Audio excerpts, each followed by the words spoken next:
to get his heels up on a trap. It's his risk versus Imagine on the low ground. Jurg looking for pressure from height, gets those combat shots on Imagine, who gets risk, taking that risk, getting the reward. Jurg now on a lot of HP and shield, not taking tick step. Imagine with the surprise factor low on Mats, can he get it done? 3 left for him, the 50-50, but Jurg comes in, S2V wins at the end of the day. Very dope stuff there. Well done there from Harambe and Jorge Q, closing out there and matching the score. Imagine and Provoked, putting both those duos at 34 points after the match. Again, we saw the leaderboard. It was 41-37. These are all duos who are up towards the top, but the action doesn't stop. Hopping into the third game here, we are also into the final hour in Europe, so we're getting down to those last games. You can see it closing in on it. I apologize, a little premature there, but 1:03 left.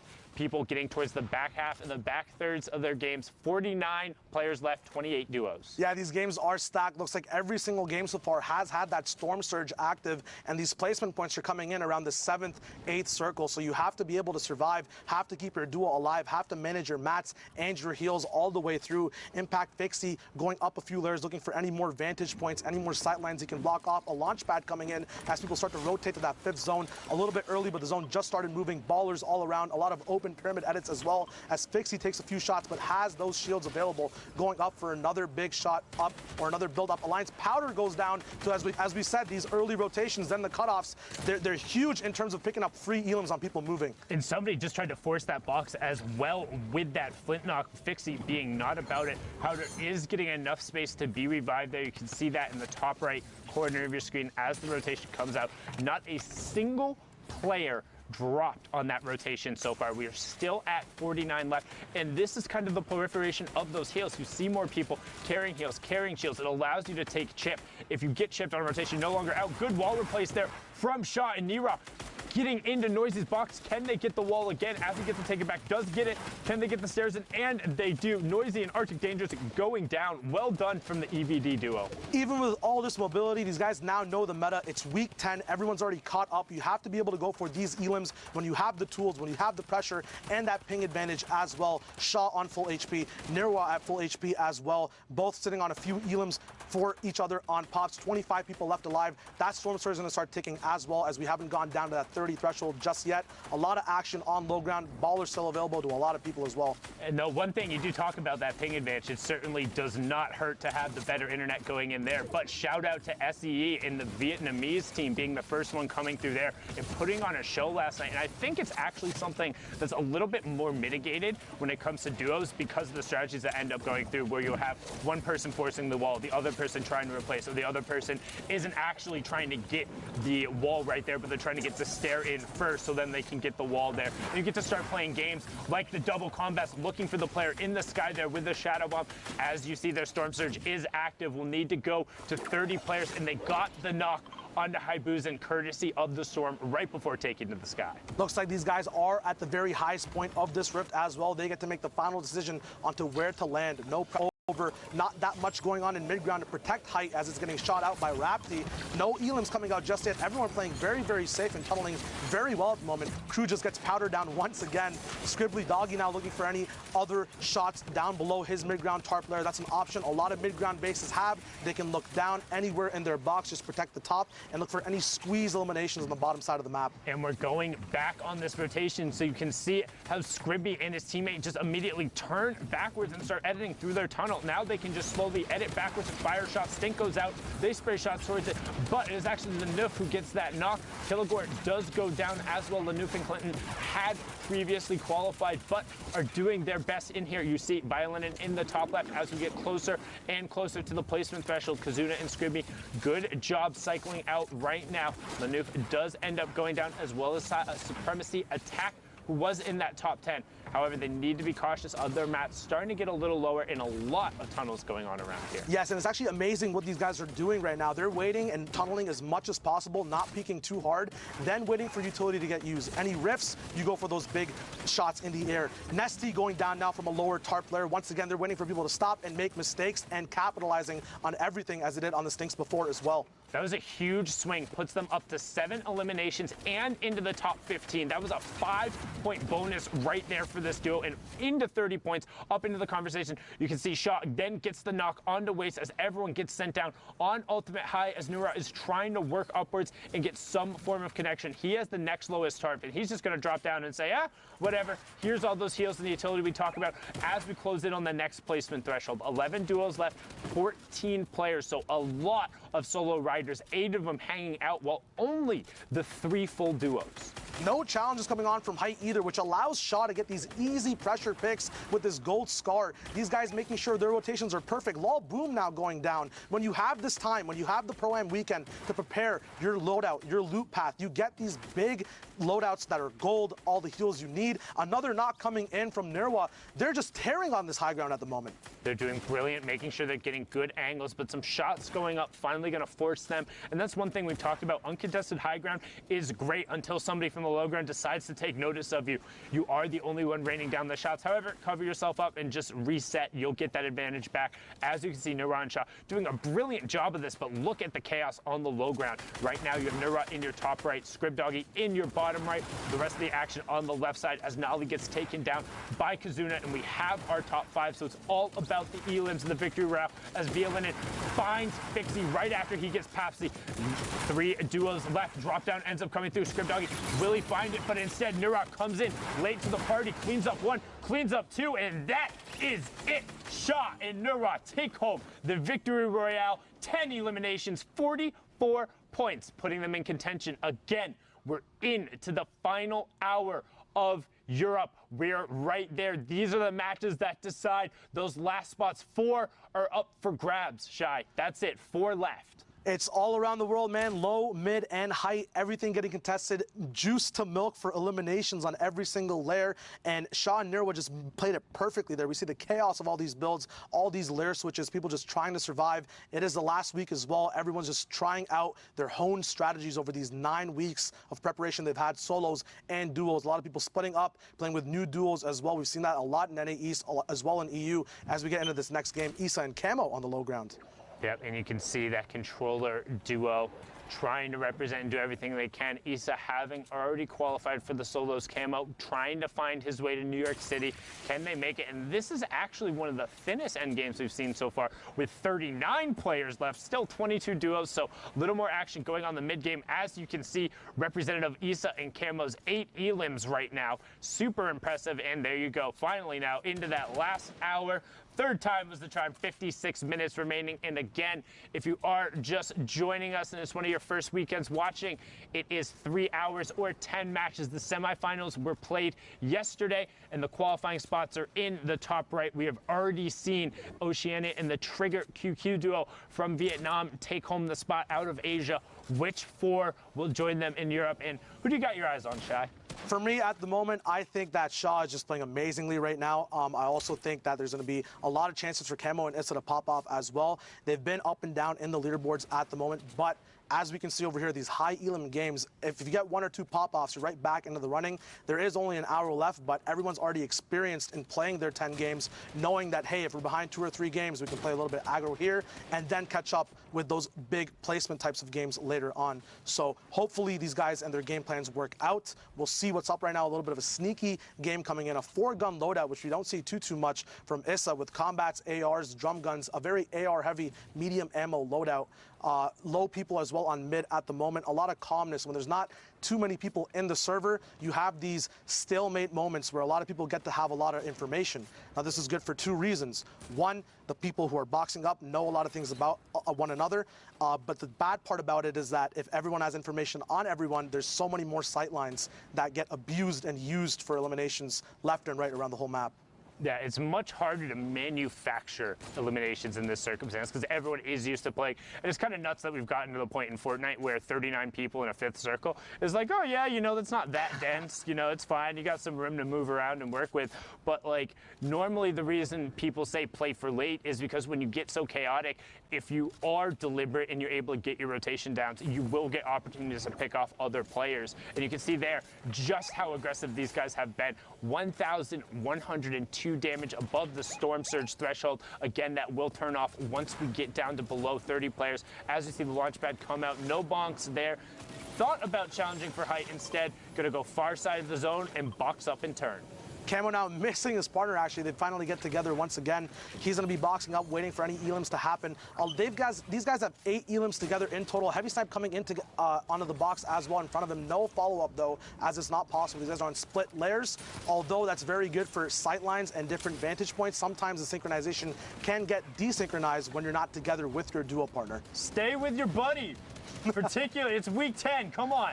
Like, how many times, like, unless your name is Mongrel, like, trying to just 1v2 the rest of the lobby generally hasn't worked out for a lot of players. And right now, Issa and Camo recognizing that, getting back together, still on 8 elims, and now they're going to try and kind of level out the loadout. Interesting to see him dropping the heavy sniper in favor of still running the double AR, but I'm Trash living up to his name there as Issa just blasts him with the combat shotgun. Can't poke there, can't challenge against one of the best players out of Europe. Gets the conversion over, and we're closing in on that top 15. Very, very smooth build over there to get right back up to his partner. But no, these guys are split now. Issa going on for a 1v1. Camo getting a nice low tier or low ground lockdown on his enemy. Max going down on 60 hertz. You got to up those hertz, but you got to see these people coming. Camo moving around. Issa popping off on his lair as well. These guys are owning the whole server, making sure everything's getting shredded down on numbers. Ash going down as well. The finish is coming out. These guys have collectively done so much damage. Drop-offs. It's chaos. Mods going down. What's happening over here, Sunday? 15 elims now. He just ran up to 15 elims, and notice how he's constantly checking his side. Can make it 16. Zaito goes down as well. Who? My name is Ghost Issa, and I'm here to make a play. Camo's in a box. What's in a box? Go together. One isn't.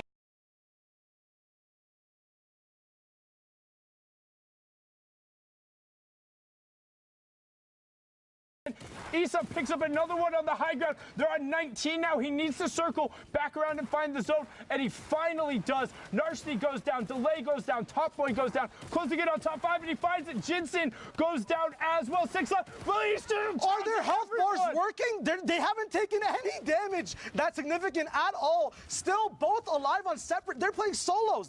Guys, you queued up for the wrong mode. What's going on? It's 9th circle, 8 people alive, both on separate layers. Still 3 stinks available for pressure, doing their own thing. Back-to-back intensive goes down. The workout's too much for him. Another sting going on height to help out his buddy Issa on low HP. Camo, finally these guys are getting put in check. Issa taking stinks. 1 HP. He goes down. Can Camo clutch up? A mini coming up. The enemy pops in with a heavy sniper. Mark bringing down their big rain, but so many eliminations as we move on to the last 1v1. Alphen up with Mark going and bullying the last solo player left alive. Issa's big rain going down. Camo also going down as well. Alphen with a big combat shotgun pop shot. Intensive 8x finally going down as well. They secured the elim points. They secured the victory royale as well. But Camo and Issa, holy moly.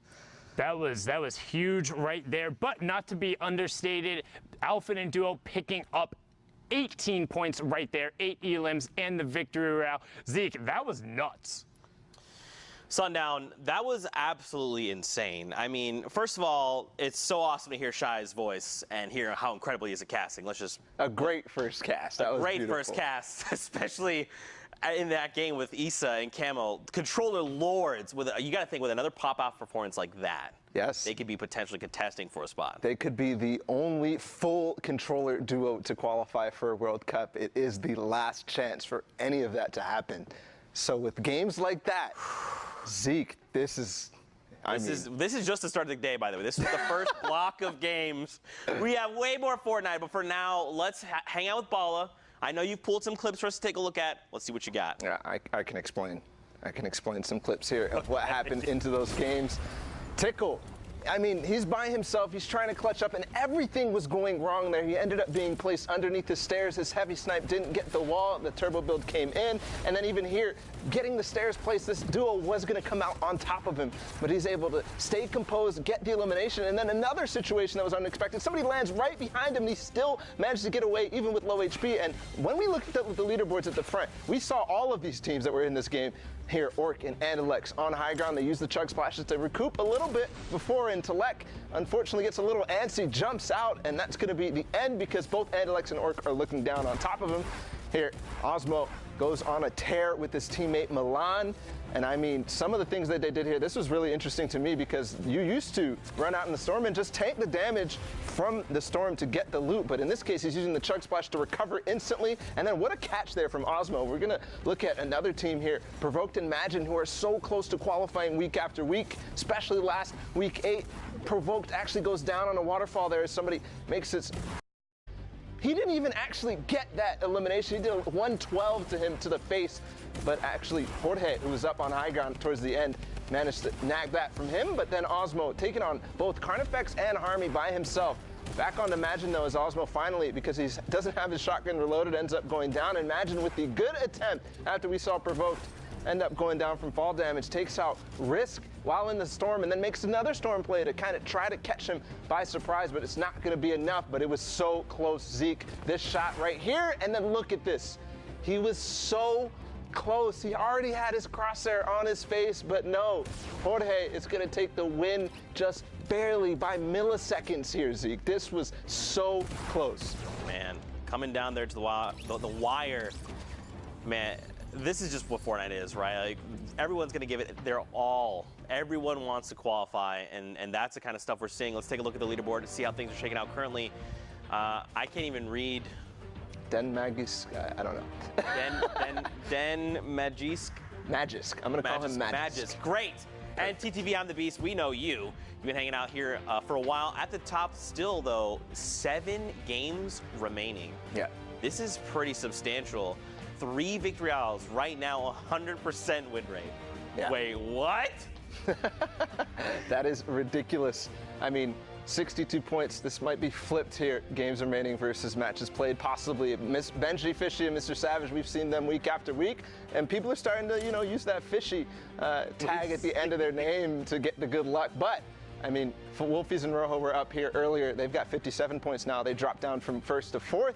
Skite and Vato, who are just barely, I think they got 9th place twice in a row in the duos week. So that's one of the French-speaking duos that have not yet made it. We saw the Solary guys go through before, and then some of these other guys as well. Andalex and Orc, we saw their win. And Dreda, who had the crazy performance in week 9. You guys watched it. Just unbelievable. So it's shaping up. I mean, I'm already seeing Skite and Vato. I'm starting to get excited because they start to play better as time goes on. And we just have all but time right now. It's running down, though. Yeah, for sure. I'm ready to get back into these games. Bala, if you are as well, I think we're going to send it back over to Sundown and Shy. Gentlemen, back over to you and keep the action rolling.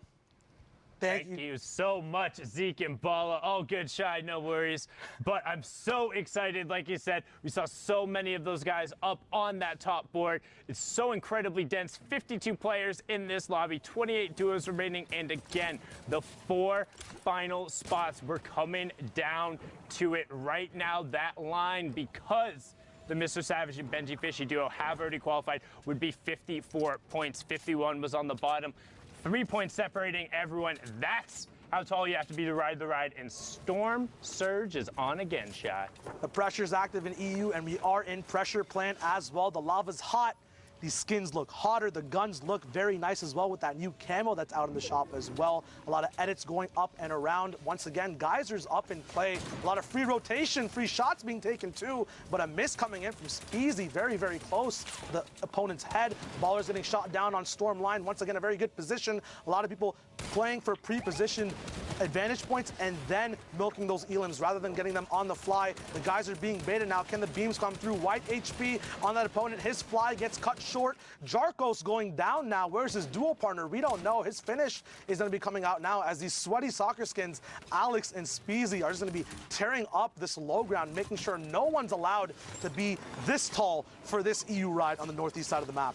And you see them actually able to get into the mid ground. Alex was the player from the Winter Royale who hadn't played competitive before. It was just always in the arena duos and said, hey, I'm pretty good at Fortnite, and through the open structure has now been in all of these end games. But Speezy now going to opt to tarp away. We'll see the conversion happen onto Alec, and now has to make some tough decision in terms of loot. Is going to drop the heavy snipe in favor of taking the rift. Will he opt to fix anything else up, and you can see now he's trying to go back through and just make sure he gets every possible little bit he can. In these solo spots, when you have to face up against other duos, those spam weapons are always vital. That choice of keeping the drum gun and the AR even on low ammo, Speezy knows at some point is going to be a desperate motion on the low ground or mid ground in terms of making sure that spam is up on opponents' builds. So very smart decision there. As we tune into the Fnatic boys, Motor and Vrox going to be looking at their own loot at the bottom here. Have a rift to go as well. Shadows available to get caught up after grabbing the rift, but Motor misses out on those. Not sure if that'll affect him later on. Once again, there are a lot of geysers and a lot of ways to trickle down from height to stay on top of rotation, but that might be a big hit to their loadout and overall play this game. Yeah, I really hope Vrox grabbed those, because honestly, Shadows are the most consistent in terms of the utility tool, being able to rotate. You have either top down or down up. You're able to rotate and get high ground if necessary and just make really clutch plays in a pinch. As you see, a lot of other people rotating the good old-fashioned way. It's Fortnite, the battle is building, and everyone is tarping up the side of pressure plate and trying to do damage because that Storm Surge is still active. You can see Motor and Vrox about 9 points off that pace right now to be in the top 10, 12 points off qualification pace. What can they do to get themselves closer? There they are. There are the Shadows we saw earlier. Will he be able to grab them? Is that another misgrab coming out from Motor? And we talked about the clutch and the pressure being on. Now actually misses himself with one of the chug splashes too, but doesn't matter. Call him an action hero as he slides down the side of the volcano and finds the Elim. Very smart loop balance from those duos as well. Vrox goes down, but he did have a slurp ticking while he let Motor play with those chug splashes. You know, it's easy to have a very efficient chug splash in duos, but on rotation, it's very hard to hit you and your partner. So very smart decisions there. Motor has to be smarter now in a 1v2 situation, using all his mats, around 800 left now as people go down left and right. 26 people left alive, 18 duos, no placement yet. Once again, 7th zone, and a lot of pressure coming down on Motor. His shield getting knocked down, still has those chug splashes to use on the move, making sure that zone damage is not a problem. Shields, not a problem, as he gets all the way back up to 100 HP. Once again, his early game was amazing. Get those guns out, but his life goes down as well to Bodaik. And he misses the top 15, so no placement points there.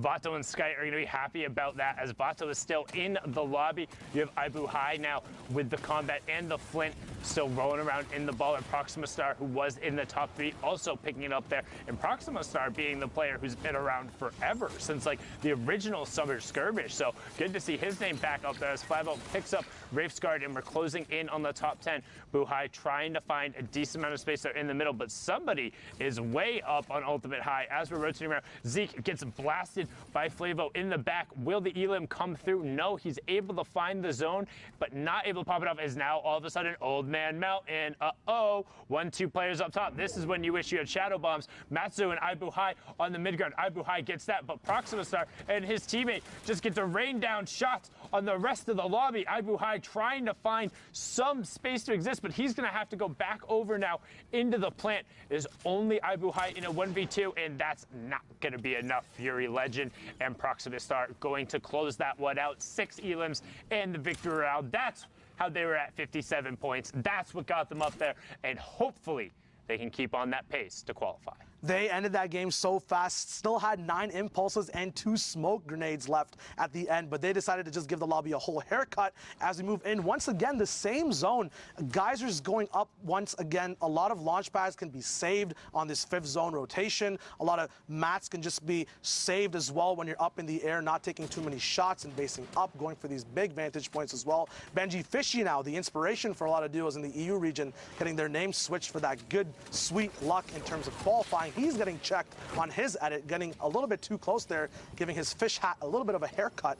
A lot of heals being used on that as well. Could be a mistake that proves fatal at the end of the game. And one thing I do like, though, is with how many more shields there have been in the games, is players are taking more risks. They're poking out more. They're looking for more trades. They're willing to go take fights, because it's like, hey, if we don't get everything here, it's not the end of the game. As Rickolas finds a great double snipe onto him, that's what we talk about, always making sure you cover 2 layers. So what are they going to do? They're going to disengage down and over 1 layer and make sure they're boxed up. They are already very close to the safe zone, not not quite in it, so we'll need to rotate just slightly over, but have the guys who are there to do it. I mean, this lobby's stacked. You see Crew, Nairo, Milan, Osmo, Chapik, Snowda, like, jeez. We get into these last 4 games, and the games only get bigger with better players over and over. Aqua in here with Nyrox as well. We're going to be tuning into their super dope position up top on this hill. Going to be cutting off a lot of people rotating from mid-ground. They're going to just have to rotate early, though. They're not in zone just yet, dropping just a few layers, but every layer you do drop,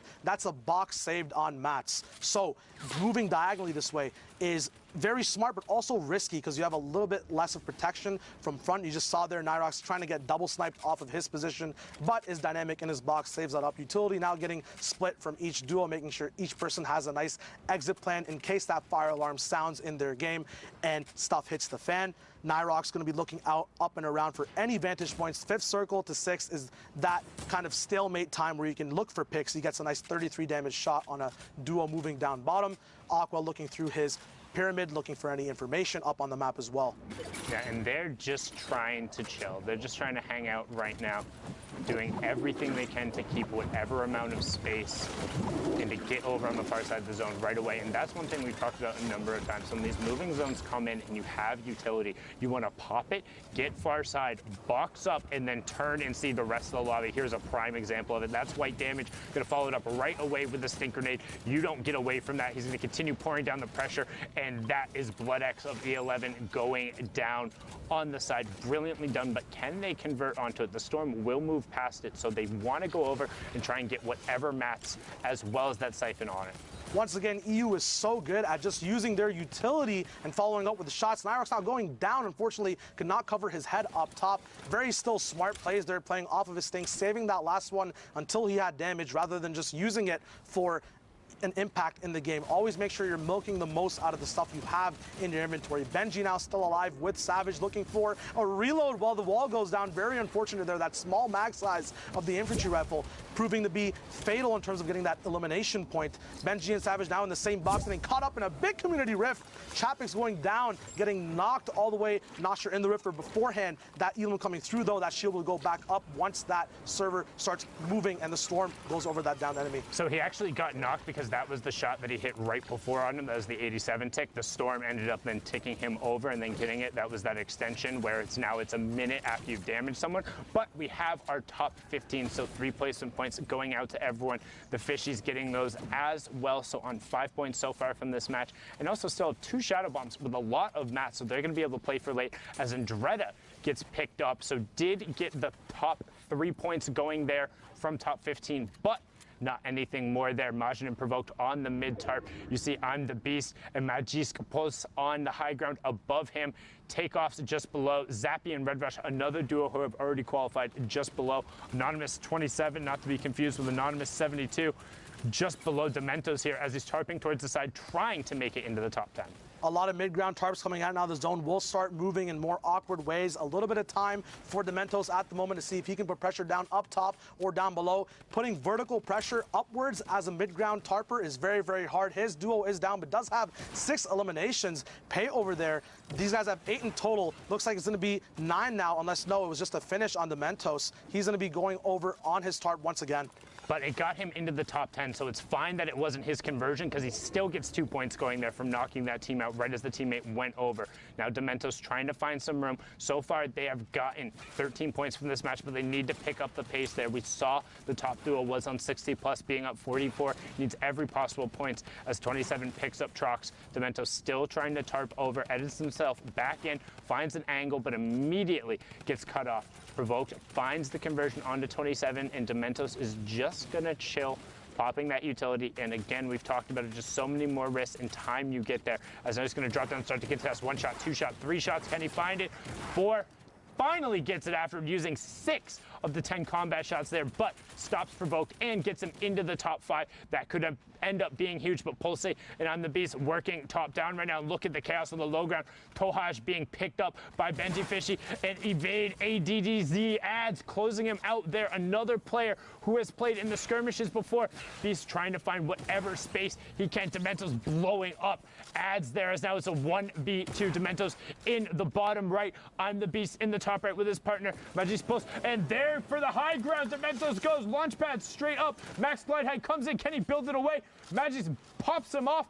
Dementos tried to get back in the zone, but Magic pulls brilliantly done, so well executed. And that is why they're on the top, sitting up there currently with the 62 points. What a close match going right down to the wire. One more shot is all he needed there, but it was not possible, did not connect. The duo does hold it down. Once again, this pattern, very smart solo play there, making sure he can pick up all the eliminations before the game ends, even though it's a 1v2 spot right here. Now we got Nauka and MXR, who are both chilling in their big base. Looks like next to Stormline as well, one of the best positions you can be in. Very nice loadout there for them as well. They've got their long-range beam, the follow-up with the drum as well, and that crucial combat shotgun, which did get nerfed a little bit on this patch, but it's still the fire rate and that swap delay coming off allows you to make so many cool plays. They both are sitting on 0 eliminations at the moment, so they must make this effort to catch up near the end of the game.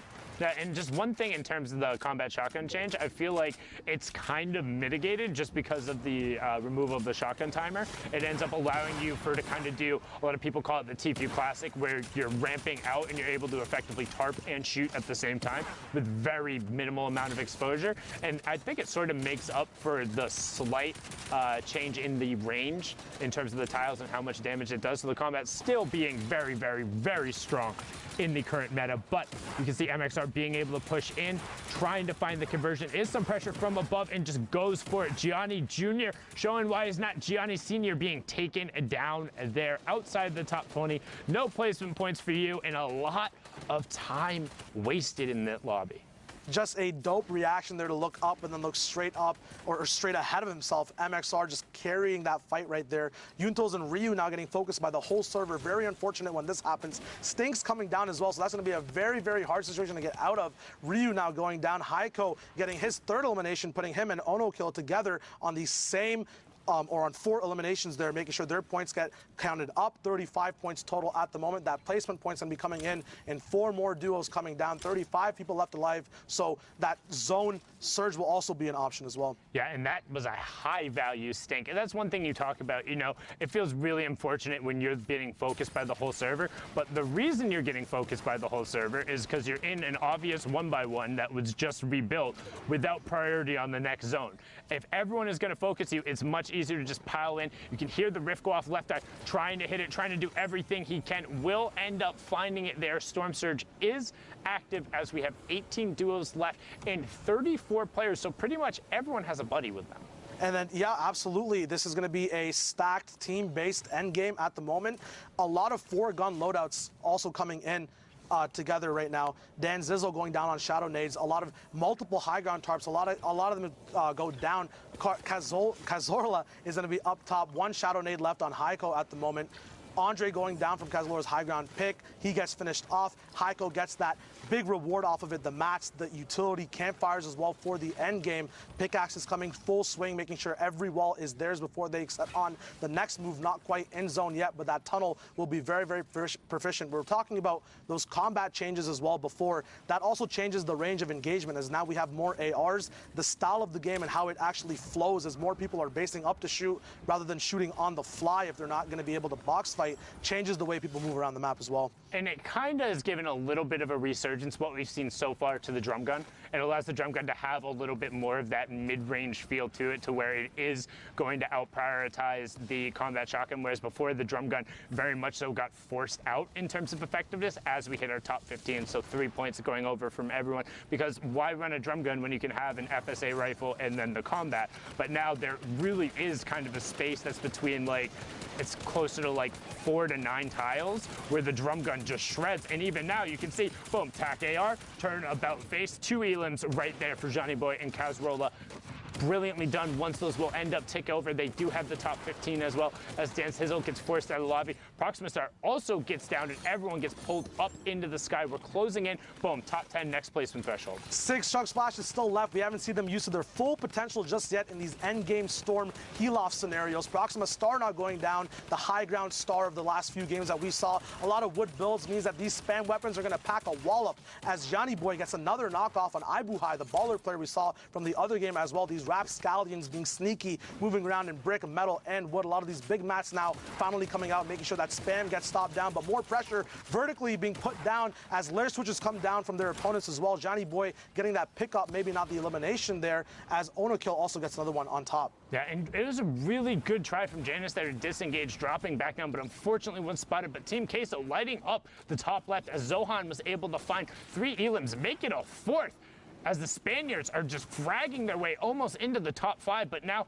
Cazorla doing everything he can on the side of the zone. Johnny Boy is still up as well. Great 130 shot in the immediate replace. Kind of upset he didn't try and follow it up right away, but he does. That was Fury Legend. Proxima Stars duo is going to get taken out and outside of the top 5, so that's 2 points is leaving down there. 1 Chug Splash is tossed out there as we're closing in. 9 players left, 6 duos remaining, Shy. Yayas has all the pressure on him now to get that last placement spot. He is low on HP, but it is kind of free for that. Once again, it goes through 4 duos left now. MXR still alive. His dual partner as well is going to be a big fight on the low ground, and 1 person confirming things from the high ground. Low ground, though, we do have almost 11 Chug Splashes available as these boxes get bursted into. Onokill going down to MXR. Another quick flick. Yayas going down. He tried to come off from high ground. Maybe he ran out of mats, but nothing worked out for him there. A 4-gun loadout. That heavy sniper still being available. Priority reload on it as well. 3 duos left. Looks like Nauka is down at the moment. MXR moving up on the highest priority ground right now. There might be someone higher than him actually at the moment. Heiko and Johnny Boy on the bottom as well with Cazorla. We'll see what they can do. MXR is going to be controlling this fight at the moment. Heiko, these Chug Splashes coming down from Johnny Boy and Cazorla. They have so many to use amongst themselves. They're finally going to run out. They're going to be a little bit late on the storm. Heiko going down. Johnny Boy and Cazorla are going to be fighting it out against each other as well. MXR is going to be pressured from the top. Johnny Boy goes down. Cazorla now has to avenge his dual partner and see what can be done here. Both people taking storm kicks. MXR coming down, but the heavy sniper is not enough as Cazorla wins that game out all the way, tarping in from that low ground position, making sure he pops off at the right moment, making the best decisions possible, clutching out that game for his dual partner. It was all about the Chug Splashes. You called it early, but he went, he hung out on the low ground, and even though he got the siphon, EMXR was not able to close out the match just because he held zone, had the Chug Splashes, and had everything he needed. And that's something, again, a new mechanic. You can throw it, you can use it on your teammate, but because it's instantaneous HP, it changes what has now kind of been something that's been really solid in the meta for a long time. When you get to endgame, you know, hey, like if a person has a campfire plus bandages, I can do this. Or if I take 1 tick, I can get a med kit out. Or hey, if I get a siphon under 50 HP, like I'm guaranteed to close this match out. But it's just not enough. And now we're going to throw it back into the studio to Zeke. Thank you guys so much, man. European action just never disappoints. Again, Sanan describing the Chug Splash recent edition. I think there's still more to this we haven't seen. I think players are still kind of developing strategies with it, and I want to see how they continue to improve upon using that splash. Now, of course, guys, before we go to break, let's take a look at the standings together. Let's get a sense of where things are because we're moving into this final block of games. Right now, as it stands, the Lestream duo of Skyt and Vato are sitting in that #1 spot. Now, you have talked about this, all right? You said these guys have been edged out several times, and the most recent time was to the Solary entire squad. Yep. You got to think they want revenge, right? They want in. Yeah, in week 6, it was Hunter, Kinstar, and Erwaxanikov. And then in week 8, it was, of course, Hunter and Kinstar again. Yep. But, I mean, 2 duos weeks in a row, they got 9th place. Finally, Skyt had some success in week 9 in the solos, so it seems that that success is carrying through here. They have 3 games remaining, 65 points, and this is just awesome there. Of course, we look down the list as well. Y and TJ, they've been through, the entire 10 weeks we've been following slightly. They're almost pushing up there, and of course, Y had some pop-off performances beforehand the World Cup even started, and then we watch Magisk and I'm the Beast. Their performance there, we haven't seen too much of a movement here yet in that score, right? 62 points is where we left them off in that game, and they're still obviously probably playing. We'll see if that updates, if they move back into that first place. And then moving down the list, basically, so we have Wolfies and Rojo, they keep moving down and slowly going down. So there is 4 spots up for grabs. And something that's different, though, no Stompy and Shinken, no Benji Fishy and Mr. Savage. They're down here right now, but they're not taking up these spots. So it is the top 4 that are going to be going through. And since queues are about to close, we're about to start getting into those final matches. This is looking like these guys right now are punching their ticket. Well, what's scary, too, is striking distance from 10 to first is only 7 points. It's only 7 points. A straight-up victory royale is going to get you that 10-point threshold. If one elimination along the way, from 10th, you're jumping into contest number 1. So we'll have to see how things unfold. But for now, Fortnite fam, we are going to go to a short break. Get up, stretch legs. Come right back, though, because we have more Fortnite action after this. Let's fly down to the lobby. Let's fly down to the lobby. Let's fly down to the lobby to get your squad some nums. Burgers from dirt to munch. Tacos Royale with brunch. Red juices, a tasty treat for Lil Whip Peely. Let's fly down to the lobby to get your squad some nums. Let's fly down to the lobby to get your squad some love.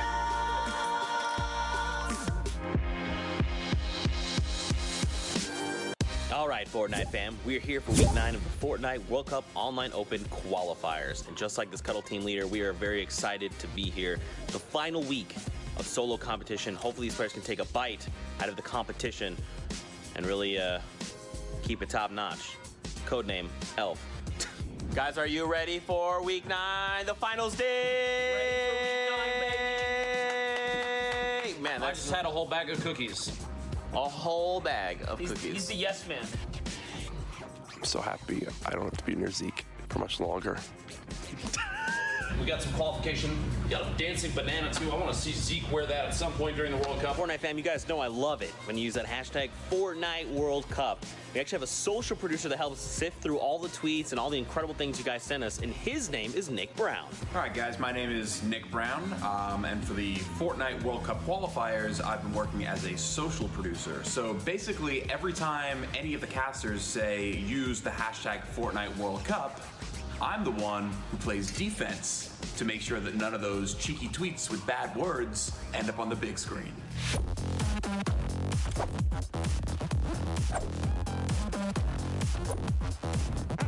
All right, Courage, let's go to the kitchen. Let's get ourselves some food. What we got? Some garlic bread. Is that chicken parmesan? Oh my God, it's chicken parm! Yes! You okay? Do I need to put this one back? Bro, they put garlic bread in front of me. You think I'm not gonna get 3 pieces? Come on. What's up, Fortnite fam? It's Squints here, and recently we've been trying to level up the observing, so we challenge our observers to get cool dynamic shots and keep them smooth and technically awesome. And let's share some of our favorite shots with you guys. I can't imagine the weight that these competitors must feel on their shoulders. Whoa, okay. Wow. Seems like the observers are having a little bit of a competition back there. All right, observers, let's get it. And then tried to challenge those fights, and that just freaked me out. What? Speaking about something freaky. There is Nick just above Chap's foot. Because apparently that's someone's name in Fortnite. You don't know about that, Jack? No. I mean, you really need to step up your competitive Fortnite knowledge. It's okay though. It's Chap's foot. Like physically, he plays. I hate you. What's up? It's Monster D-Face. What's up? Yo, Monster. You know you're my favorite? Yeah, absolutely. If I told you were my favorite, would you believe me? Probably not. We all know Sundown's his favorite, guys. That's why, dude. Right there. Right there.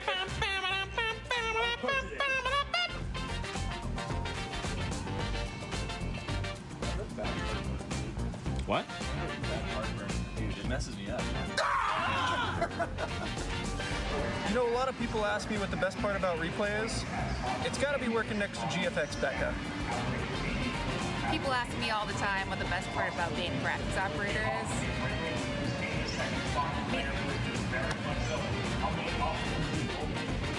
Someone here specifically that keeps the ball rolling no matter what happens. And his name is Jordan.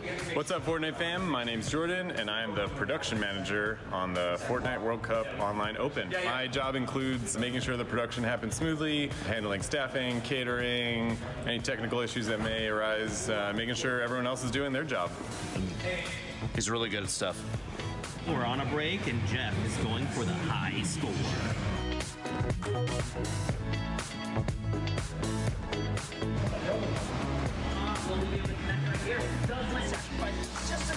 Oh my God. That's really special. And he has the Not space for to be you. able to rain him down. I don't know if he realizes it's completely uncontested. But It's over. Week 9 is done. Goodbye.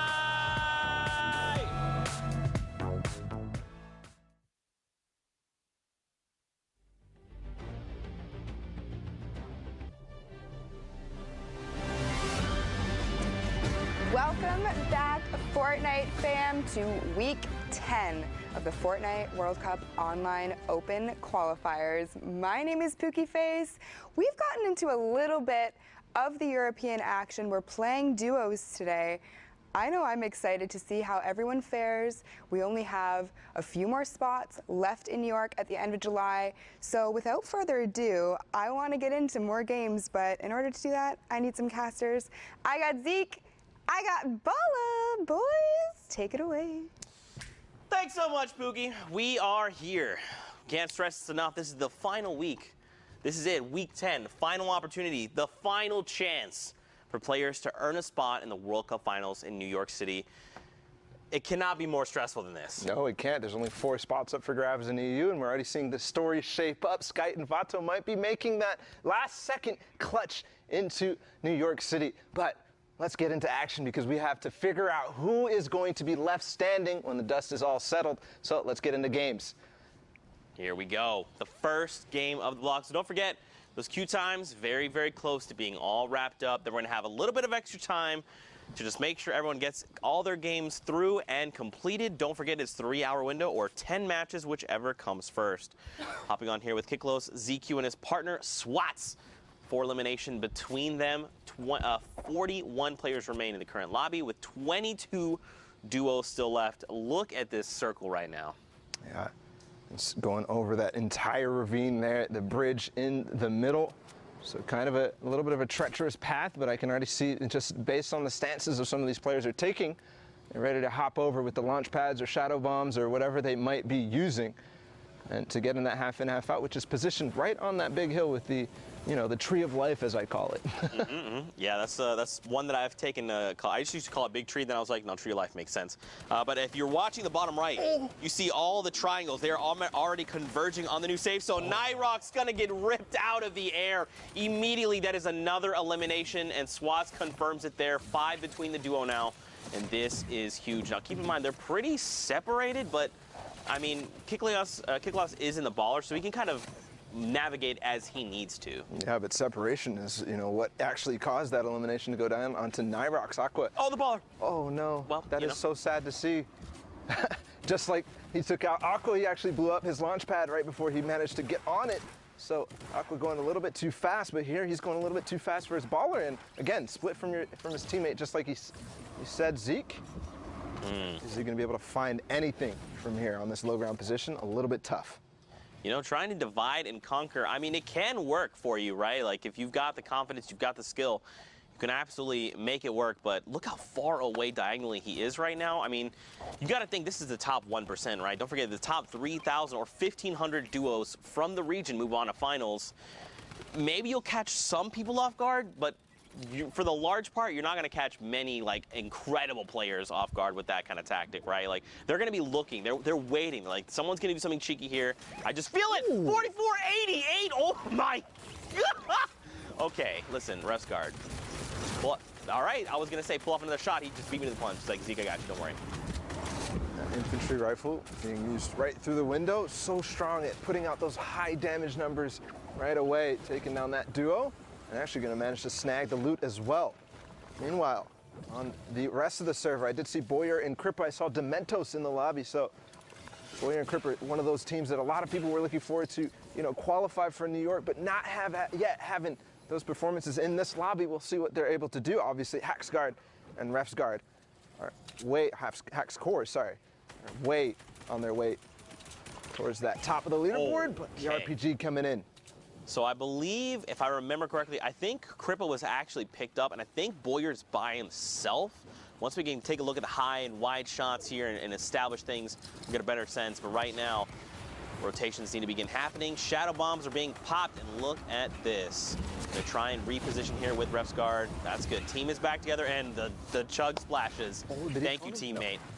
And it comes out. Didn't catch it. The player drops down to 76 over on. There you go. Sigma has been eliminated, going back to the lobby. And that is exactly how you want to place the traps. When you drop somebody into the box, make sure you place it on that front wall or the roof, and then you can rotate the stairs accordingly. But they have no chance of escaping from the left or the right when you place it in that fashion. Great reaction there from Hackscore and Ref's guard, and we're going to stay on them. First round of placement points coming out. Right now, they have 3 eliminations, which in and itself is huge. There you see Boyer goes down, has been eliminated, even Alliance Powder as well. And this lobby is just going to continue to thin out. Edric Hill going to be picked off as well by Paffy, and this just continues. Benji Fishy is also in the lobby as well. He's going to pick up Mav Joe. And right now, I mean, if you're Ref's guard and you're Hackscore, you're probably thinking, like, I'm watching the elimination feed. I know these Titans are in here. What are we looking to do, right? You've already got the first round of placement points. You're about to hit the next round. Do you think they just go full send, try to find eliminations, maybe play it a little bit slower? Oh, my God! Please. Oh, God. I was going to say that's what they're doing right now, but that's definitely going to put them on the back foot. The flint knock is actually going to knock him back into the zone. He used all the chug splashes, so that's not going to be useful to get back in, but Hackscore still up. They did take out Benji, which was the player that RPG'd them, kind of caused them a little bit of chaos and panic, but still alive, still rocking down on this low ground. This is where they've been staying the entire time, and so impactful down here, Zeke. Look at the lobby now. 6 players remain, all of which are solo riders. No one's got a buddy. Themo here, he's going to find one over on Josa there and find an immediate elimination. Top 5. Another round of placements for everyone in the lobby. Yeah, but only on wood. These players that are finding down below are not covering their top. He's going to find one. Can he find another? Not just yet. He does have that flint knock if he does need to get back up. But again, no materials, it looks like. Now using that flint knock to get down onto the height that he needs to so he doesn't take any fall damage. No risk, but another player trying to get up over the hill. And unfortunately, Hackscore is left below, but the storm is playing with his favor right now. He's going to be able to get up. Look at this. Themo's got high ground advantage right now. Hackscore low on HP. And Vic here, he's got, oh, just kidding. I was going to say HP advantage, but it doesn't matter. Hackscore evens the odds. And now Themo has that high ground control. Hackscore's got to do something, but a huge shot comes back over. And this is Themo's game to win 4 eliminations between the duo. Victory Royale, a 13-point game.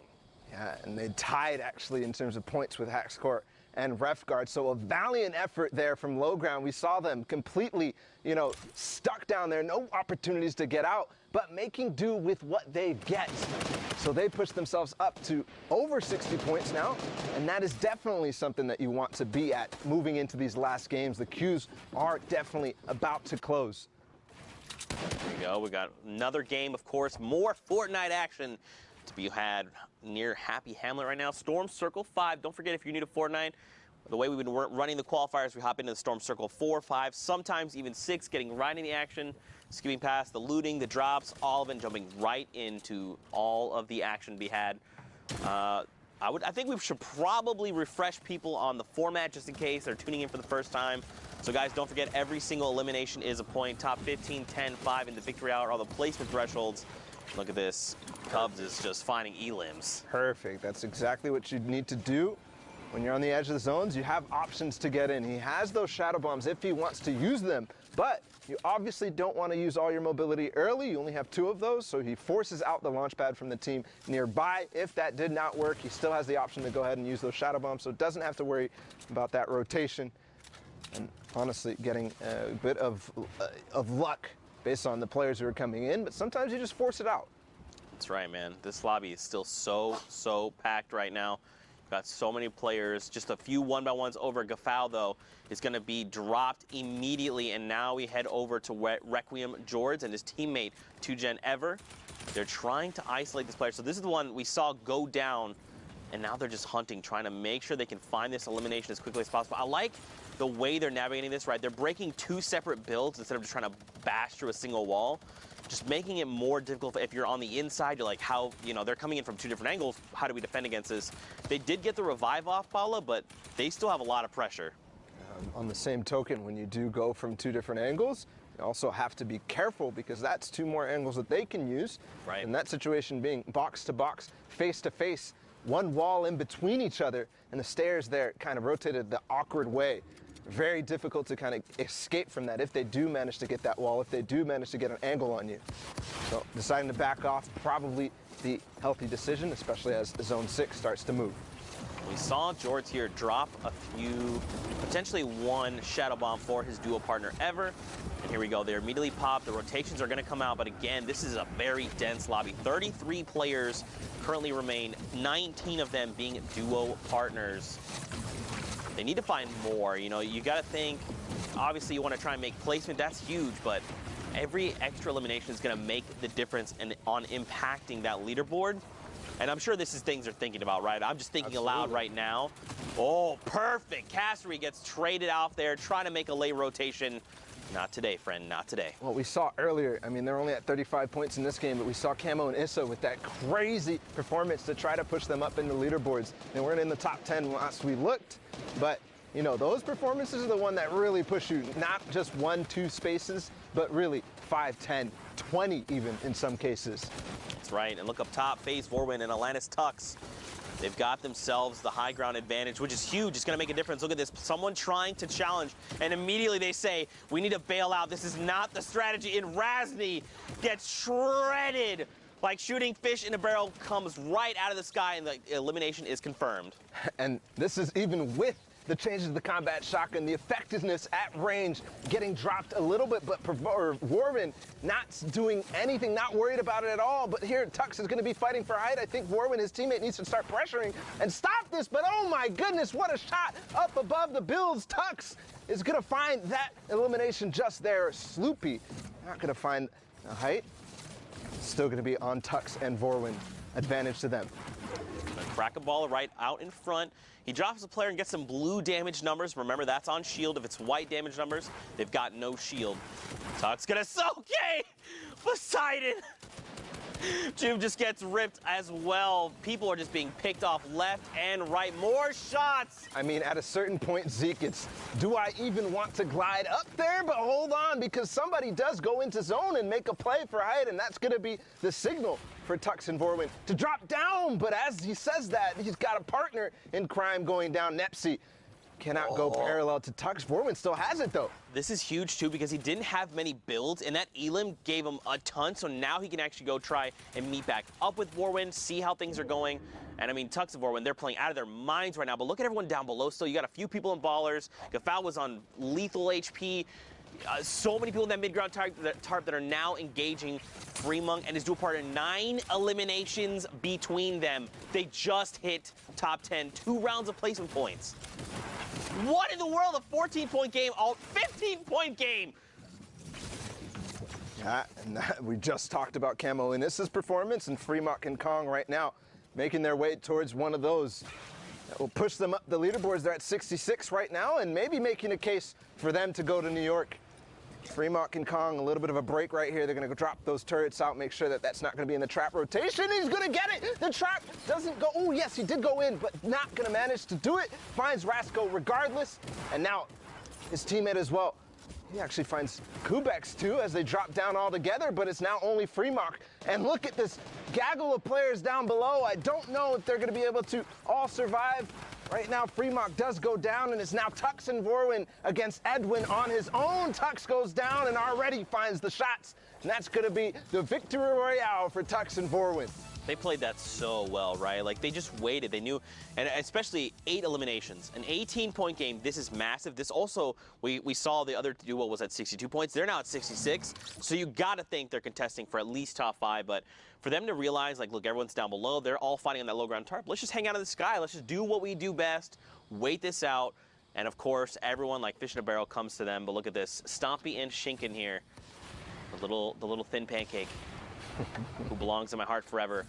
I mean, these guys, I don't know what else I could say about these guys. Like, the fact that they've been on top of the leaderboards weeks in a row, if you've got to think this is a favorite going into Fortnite World Cup Finals. You have to. I think, I'm looking at everybody using the hashtag Fortnite World Cup and all the predictions going in for New York, all the different personalities starting to make their opinions known. Everybody is putting Stompy and Shinken way up there, if not first and second, because they are dominating week after week, and I think we are in for a treat in this game because they're getting close, and they're in the end game, and this is, honestly, I think this might be the first time we've seen them.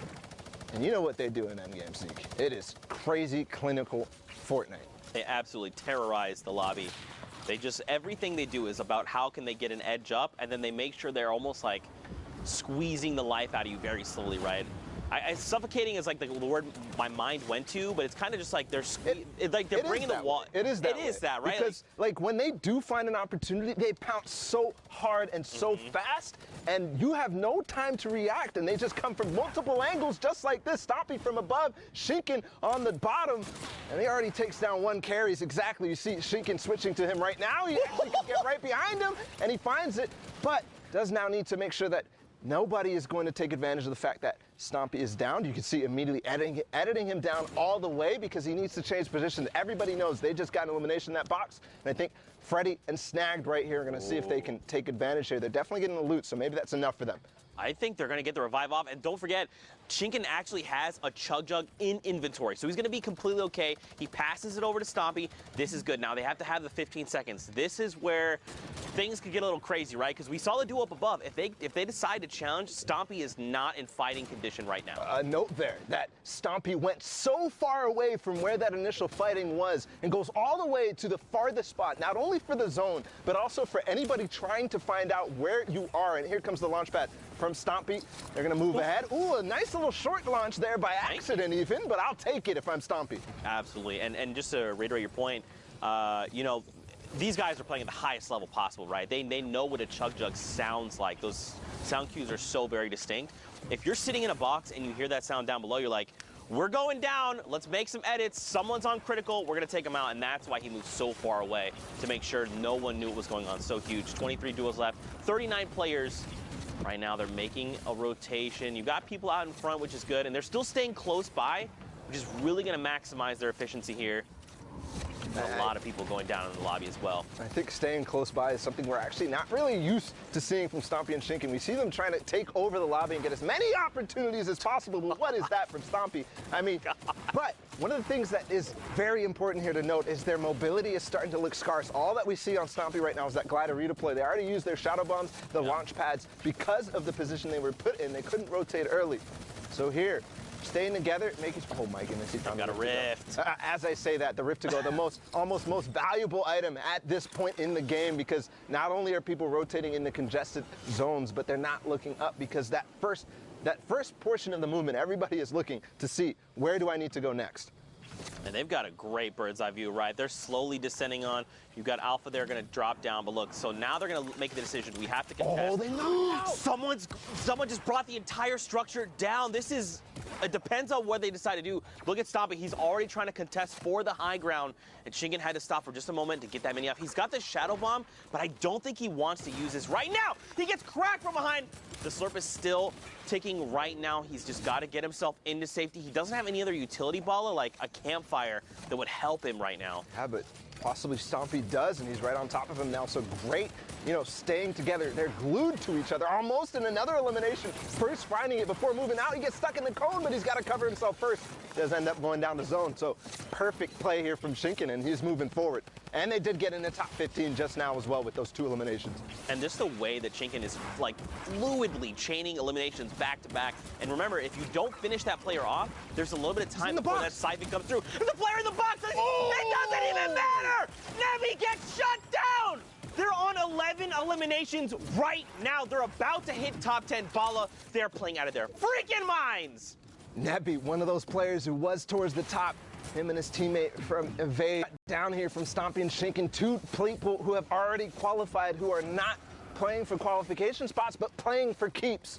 right now they're showing off why they should be at the top of the leaderboard. And we just talked about it. We were like, where's Stompy and Shinken? Because there's nobody who's qualified at the top of the leaderboard like we're used to seeing. But maybe after this game, things are going to change. But the Heavy Snipey coming in. Heavy Snipey? Snipey, yeah, absolutely. Snipey coming through. Now, don't forget, they're also at 66 points. We've seen 3 duos now with that point value. And look at this. Stompy's got to chain together these eliminations. Shinken is down, but it's okay. Stompy's been in positions like this before. He knows how to clutch these games up. The campfire is rolling, Bala. He's getting back in that rhythm. Getting back in that rhythm and achieving top 5 right there, that last placement threshold before the Victory Royale. So all he has to do. There we go, the key to all doors! Oh my! Okay, I'm gonna lose my freaking voice after today. I'm telling you right now, Stompy and Tashingen are putting on a show. The European queues are done as well. It's a free-for-all right now. Also, Pewds goes down a rocket from up above, Bala. Just barely dodging that. And now he's up to 10, 15 total for this duel. It's a 1v1v1. He's hunting the player down on low ground, but he can't get in the zone. I think that's going to be the end because Katsus is looking right at him. Now, has the Chug Splash. The RPG just barely is going to hit the wall in front of him. Using the Chug Splash and the campfire, I don't think it's going to be enough because the player up above probably has more in the tank, but he's going to come down. Is it going to happen? No. Massey is going to win that game against Cactus. Over the heel off there, and that is just an unbelievable sequence of events. We followed Stompy and Shinken from the beginning, and look where they ended up. 15 eliminations, the most out of any placement thresholds besides the Victory Royale. That is a performance for the ages and a reminder of why we need to be scared of them going into New York City. That ain't no little tiny thin pancake, bro. That's a big old beefy pancake covered in delicious syrup. You like to see it. But of course, guys, there's more Fortnite action. We've got more games hopping in right now. Got Dervig and his dual partner. They've got their eyes set on another duo sitting in a box. I believe they've got double heavy snipes. That's why we'd ping this out. A single shot's going to come out and wait for it. Okay, so they're going to break this wall. They want to get a little bit of a better vantage point. That's smart, right? Because they're over that little lip there. Nope, they're not there. But now you've made the heavy sniper known, right? Now this other duo is like, well, they're looking to take shots. You know, the panic launch pad.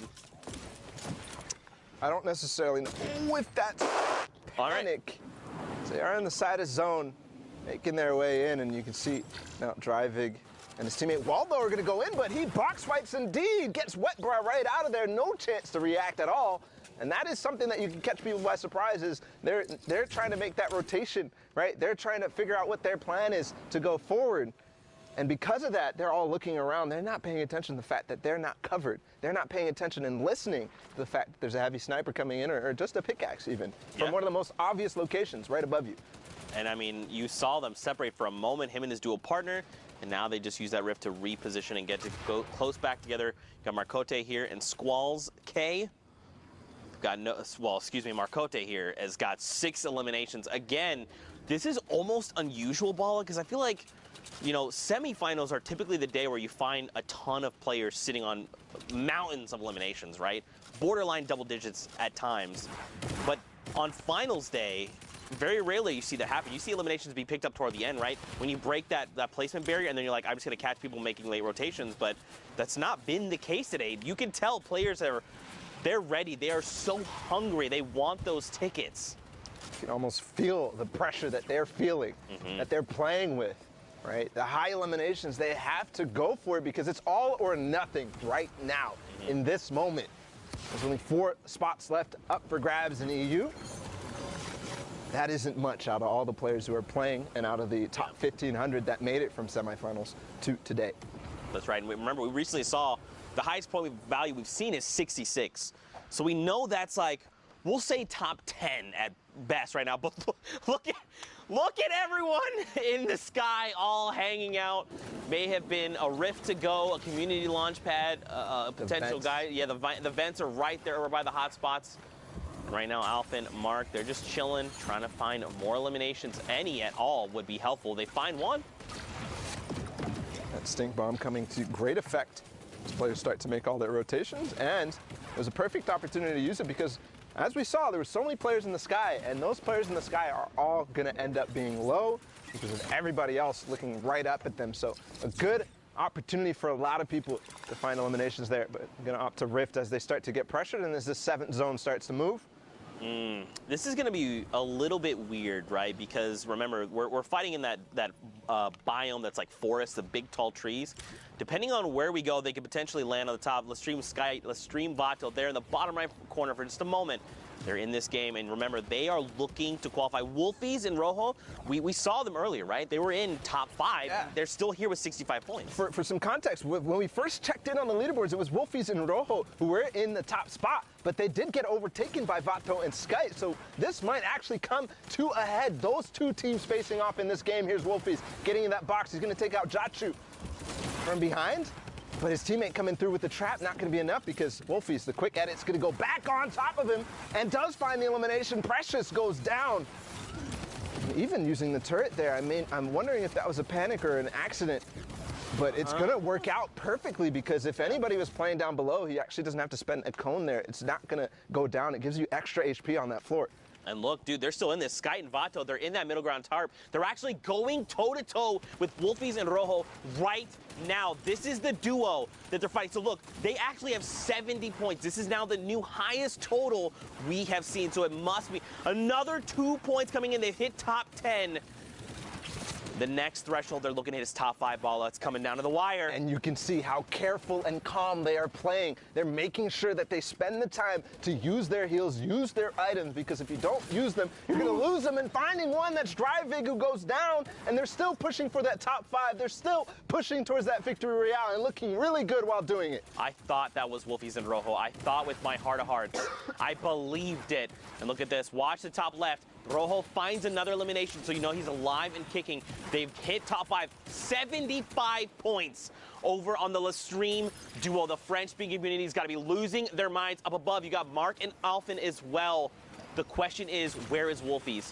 Where is Rojo? Where are they in relation to each other? This duo right in front of them very well could be them.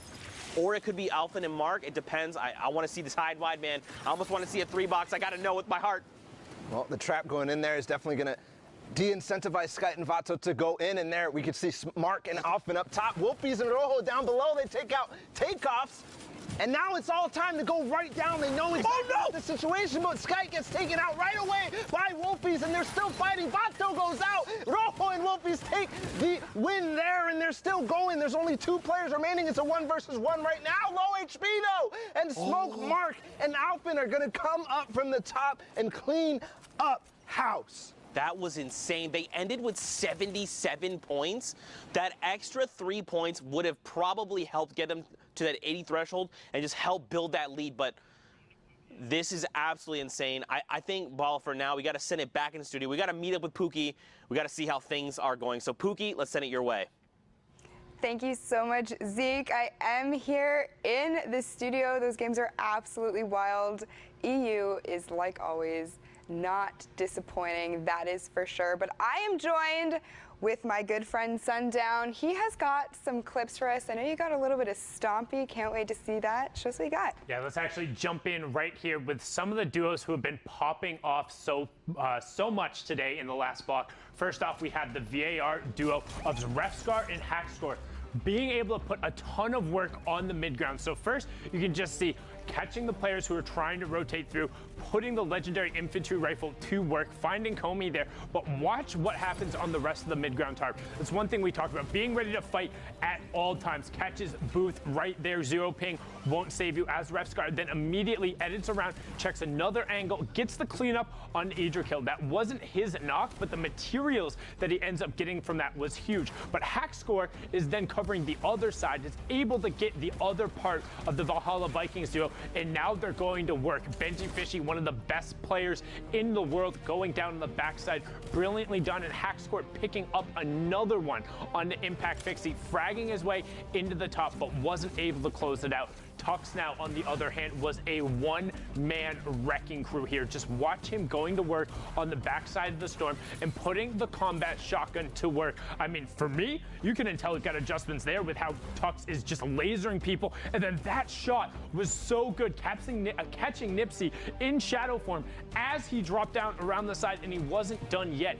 Again, we've talked about the power position that is the high ground. when you're able to work from top down, close the bottom of the store, and Tux and Vorin just close out here, making sure he's phased through the floor to get Edwin. Now, we've seen a duo trying to qualify. Here's a duo who has already qualified and are potentially one of the best in the world for this part of the competition. Now, got the trade off there. Shinken gets the revive onto Stompy. He's sitting currently at 4 elims. They're on 6 right now, but let's start counting because Stompy is going to go to absolute work, and this is just catching people in rotations and being aware. The quick double right away pushes them up to 8, and that was Melside too on the back side of it. Now they're up to 11 because Shinken was able to go to work, but the revive on Stompy ends up being the difference because he's able to push through.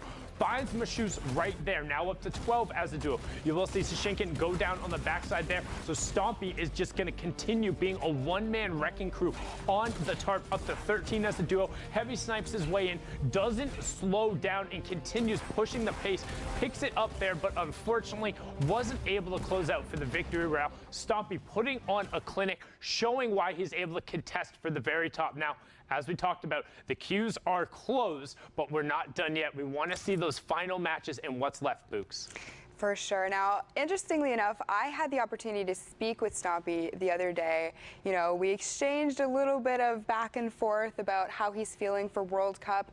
Him and Shinken are practicing 12 hours a day. They are going into this hard, and from what we've seen, it certainly shows. But you know what? I can't wait to get into more games. Zeke and Bala, let's hear from you. Pookie just flexing all over us right now, talking about how she's talking with Shinken and Stompy. That's cool. I also talk to players. No, it's not. Pookie. Don't cry on us now, but it's already cried 6 times. That's a 6. All right, Fortnite fam, we are back. And we're tuning in with Pyro and Destiny's Jesus right here. Destiny's Jesus is definitely somebody that's been on a lot of people's radar because, you know, we all learn from this guy. Everybody's watching his videos because every single day it feels like he's box fight or how to build fight. His partner Pyro right now, they're slightly split. Let's see if they're going to be able to find any picks on the way in. Do find Wolfie. It's not the Wolfies that we saw from the other game. So just to keep that in mind right here. Different Wolfies. So let's reiterate. We did not look at standings, but we know like 77 points is the highest we've seen at this point, right? So for Pyro and Destiny's Jesus, especially with maybe a last few games, they've got to make some really big things happening. Right now, Pyro is saying, don't even worry, fam. We've got you. We're going to pick up eliminations left and right. They've also hit the first round of placement points. This is going to be super, super beneficial for them. Yeah, and when I said they were split, I didn't actually realize that they're not even split at all. They just kind of have 2 different angles here that they're approaching. Finding picks right here. Destiny's Jesus looking down that south side and Pyro looking over towards the east. And finding those eliminations, not only does he have those, but he's feeling comfortable because he's finding those picks, getting the siphon, all that. They're getting themselves healthy, but he has 2 rip-to-goes as well in the inventory as Carnage is to go for heavy snipe. But, that is why you kind of need to make sure that you're not going into these situations, these end games, with low white HP, with low health. Because if you don't have any bandages or anything like that, you're not going to be able to recover that without siphon, right? And if somebody is carrying, by chance, some stink bombs, and they realize, hey, I can go ahead and throw this on this box and get 2 people ticking down at the same time, that's value from that stink bomb. And also, finding elimination because he was low, too low to even survive even a tick from it. And I mean, they made it very known that what they were trying to do, right? The first heavy snipe came in and blew the wall out. At that point, you got to just build a wall, re-edit your ramp, and then just like move a 1x1 space back, right? A grid space back, because you know what they're trying to do, and you've got to expect. I did not expect that. Another stinker here, and this is what I'm talking about, right? You already see the players trying to get away from the stink bomb there, but in a similar fashion, you got to be ready. You got to think, what could they have at their disposal? They're trying to pressure us right now, especially this position. We've got to be ready for a stink to come in. But right now, Carnage is going to look to reposition. Pretty good spot right now on this far side of the circle. Now we're just waiting. Heavy snipe comes in. The tree's in the way, though, and I don't think there's a player directly in this box. He might have thought, because the tree was in the way, that they were hiding behind. Yeah, exactly. When the sound is there, you kind of hear the sound cues. You know that there's something coming. But regardless, there's the player. He comes in from the side. They both edit into the same box from different walls, and that's going to be the end of probably both of those duos, unfortunately, because they're fighting right on the edge of zone and with walls ahead of them as well. they're not going to be able to make their way out that easily, and a lot of players are going to realize exactly what's going on. But look how high Vapors and Yuto are right now, and we're already down to 12 teams in this game, Zeke. I mean, they've got the builds, they've got a Flint Knock, they've got a Chug Splash, just a single one if they need to get crazy. They dropped out in the box, the first shot misses, 125. And Land gets destroyed there. The Chug Splash gonna help top him off. Unfortunately, look, his dual partner Yuto up above has been dropped, so now it is all on the shoulders of Vapor. They have 3 eliminations between them, so they've got to chain together more if they're looking for more points. Thankfully, the Storm goes back the opposite way.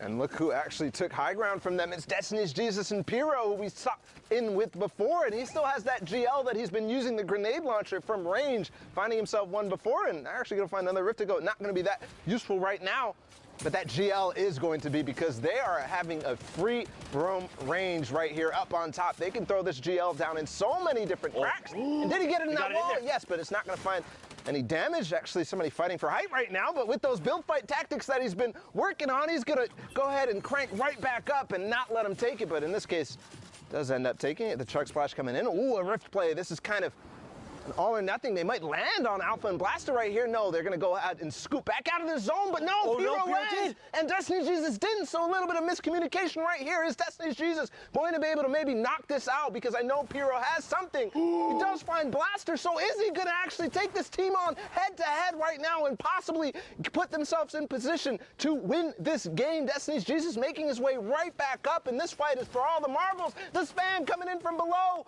and that's going to be the end of Blaster and Alpha. Pyro and Destiny's Jesus took the high ground. This is so huge. All he had to do was buy the time for the Siphon to come through, and that's exactly what he did. Look, Alpha dropped all the way down. He was like, look, you know what? That entire fight is lost. And now Destiny's Jesus and Pyro can rejoin. Down below, Pablo is going toe-to-toe with Alpha. And look at this, Suicide Mark as well. He gets traded out. And now Pablo is in a 1v2. I think actually Destiny Jesus just knocked a few GLs down there, but he falls to his elimination right there. He gets knocked, and right now Pyro's making the slow climb down. It's now a 1v1 as Alpha goes down, but Pyro takes out Vapor, and the Victory Royale puts them at 63 points to win that game.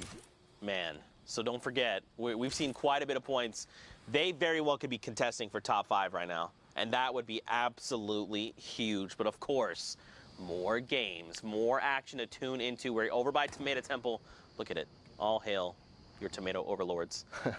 Well, right now, just a recap of where we're talking about in terms of standings. You said that the highest points that we saw was, what, 77? 77. So that's the highest we've seen so far. Destiny's Jesus and Pyro at 63 or maybe 64, depending on how that updates with that last elimination. They could be pushing up towards not necessarily qualification range just yet, but another one of those performances, and they very well could be. Remember, though, the queues are closed, so that could have been the last game that we just watched there. But here's Rennick takes out Mitro, and his teammate Vermax is already down, so Mitro himself did not have his dual partner Mongrel, but we already know their prowess. They've, you know, it seems as if they've qualified multiple times for duos already, Mitro and Mongrel, so they're not worried about that. Obviously not getting a chunk of that $2 million that's spread across all the regions. But again, talking about the scores and the standings, right now you can see Frenzy and Ads are already kind of tied with that last team that we saw. Yep. So possibly and if I remember, up through this game. If I remember, it was Stomping Toshinkan, right, that had 77. If I remember correctly. It's honestly, there's been so much action. If that's an assumption that we're trying to make, I think we can go ahead and make that comfortably. I think what I was also going to say in regards to that is that don't forget they've already qualified, right? So even if they're sitting at that #1 spot, that shifts the entire standings down, all right? So not 1 through 4th that are going through, but instead 2 through 5th will be going through. But right now, and that's a story in and of itself. Yeah. Stompy and Shinken, they have done it every single duos week. They have done it every single duos week. They have not missed a beat on making sure they're up in the top spots every single weekend. Man, to get and be able to like get that kind of practice, right, and to keep doing it. One thing to be like, we qualified, we hit, you know, the very next week we hit first, all right, then we've hit at least like maybe top 10. But no, these guys are hitting top 3 back to back. Stink bombs right now, Zeke. I think he's going to get both from this last one. I think this is going to do it. I think his HP is going to be gone, but no, not throwing it all the way ahead, but he's going to find the AR shots regardless. So Ghosty and Jamif falling to, you know, he actually still has 2 more stink bombs right here. That's crazy. And don't forget, these get more valuable as the circle closes, right? Because remember, this is the space of, or I guess the stink cloud, is a little bit bigger than a 1x1. So as that circle continues to close, you can really be putting some people in really tough spots, especially when you're basically just saying, the entire play space you're in right now, boom, I have dealt it, you're smelling it. Classic Zekeism right there. He always gets the last laugh. But moving into the rest of this game right now, it's Zeke and Narcos on high ground. You know, I really got to reach out to Zeke here because we have the same name, and every time Sundown is on broadcast and says his name, I look and I'm like, wait, did you say my name? Does he need me? Oh, never mind. It's just Zeke and Narcos. Yep, that's fine. Yeah, always on high ground, always winning games, something that Zeke is not familiar with. Dang it, I was going to make the joke. You beat me to the punch. But Yarkos and Zeke are certainly familiar with it as they take high ground and hold it against Kaspersa, who tried to take it from them. Yarkos is qualified in solos, not just yet in duos, but we'll see here if the Polish duo can do it, can qualify for New York. They're at 57 right now. We saw a couple of players that were ahead of them in terms of points in this game. Right. So everything matters. Remember, every interaction counts. I think he has another opportunity here to knock down, but no, they're not going to take it. They're going to decide time to back off. But as that branches out more and more, hold on, because Hadkos falls directly into somebody's box, and I think that's going to be the end. Yes, he falls to the zone because that player takes advantage of the, distraction that he had up on high ground and knocks him out from below. Yeah. Now it's Frenzy and Ads that I was just kind of referencing in terms of their points. At 66, they take the high ground, Zeke. Look at this, 67 points now. They're trying. Now, don't forget, we saw, again, 77 is the highest we've seen so far. They're 10 points in striking distance, and that's if that duo was in the #1 spot. So you've got to think, again, these guys are contesting for top 5. We've seen teams literally sit here and trade places, and if they hit top 15, this would be huge. Lestream, Vato, and Skite are in this game, Bala. That is huge. And they're at 77 as well, so as we see and update their scores. So just like you're talking about, 77 is that point to beat. Right now, they're going to find another. The cone slide comes in. It's Takeoffs again who goes down, and his teammate Andretta falls to Tux, who is with Borwin. We saw them win the game earlier. And look, dude, they jump up to 81 points. They hit the top 15. Those first 3 points are so crucial. And look, they're just waiting it out, right? This lobby is going to continue to thin itself out. Zeke, my boy, unfortunately gets picked up, and another round of placements. 83, Bala. 83. They could very well clutch this up and just be the point leaders. This could be it. Skite and Vato could finally, after 10 weeks of trying, after 4 duos competitions, all those weekends finally paying off, possibly here for Skite and Vato. We've seen this exact situation play out in that game that they got all the way towards the top 5 last time, with a lot of eliminations racking up as well. They're playing slow, and they're making sure that they're going to get that ticket to New York. And if you watch in the top left, Vato, unfortunately, he gets traded out. He's gone down, and he gets picked up by FaZe Vorwin. And right before that, I was going to say Mongrel gets picked up. Skite's dropped down to 18 HP. In his mind, he's probably thinking, this is his moment to shine in the sun, down to 8 HP. He has to make something happen. Even just hitting top 5 would make the difference right now, Bala. And I don't even think all these builds are his. You could see as soon as he got into the next box, he frantically makes... No! But it's Tux who took out Vato earlier. He uses the stink bomb at the opportune moment and takes out a few more. That's 7 eliminations total. Vorwin's still up, though, so he still has an opportunity to make this work. Oh, man, eliminated 6 there, just on the cusp, but it's okay. Again, that's now the highest point value we've seen. Even evade ads, look at this, 75 points right now. These numbers are getting out of control. Vorwin down on the lowest ground. He's going to be dropped. He's got to break through metal, though. He's got to find Sensei. Look up. He's got to get Sensei. He's going to jump down in front. No. He does not get the trade out. Ads right now has the health advantage. Frenzy and Sensei, look at them both. They're so hurt that the storm is continuing to tick them out, and it is not enough. It's Ads and Frenzy get the victory royale. Man, Zeke, we're getting 79 points. I can't and do that this. could be 80 because I know that elimination counter is slow to update towards the end of these replays. It could be enough, and that could even be possibly their last game, or they could have gotten one more in before these queues. I mean, Zeke, this is coming straight down to the wire here in Europe. Oh my goodness, man. Of course it would be like this for the final week. It's been like this every, periodically we've seen moments like this where we've seen players edged out at the very end. To and Skite, man. Yes. Out in 6th place in that game. Not quite making it to 5th place. That could come back to bite them in a terrible fashion. It could be heartbreaking for them, but we go ahead and catch up with them later in the standings. We'll see where they all end up. Here, Thomas and Kluja finding 1 elimination in this game. And again, we're looking at the point ranges. 77 was that. But as we saw that last game, they pushed over that 77. So don't forget, they're at 83 points when we last saw them. So right now, if you're looking at Thomas and his dual partner, Kluja, they could very well contest that 83 points that we saw, right? It's only a difference of 6 points. That's making it into top 10. They're at, or excuse me, top 5. With a few eliminations sprinkled in there, man, I do not want to see Skite and Vato get edged out again. They've come so close so many times.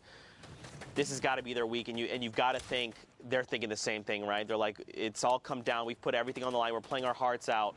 This is our week to qualify. Just keep your head up and keep positive. And let's not forget about Tux and Vorwin there in that last game as well. Contesting with Skite and Vato, actually taking them out. Right. First, Vato ends up getting split, and Tux takes advantage of that. And then the stink bomb coming in at the perfect moment. Skite not having any white heels. We talked about it earlier. So ending up edging them into that top 5 and finding some eliminations on the way, too.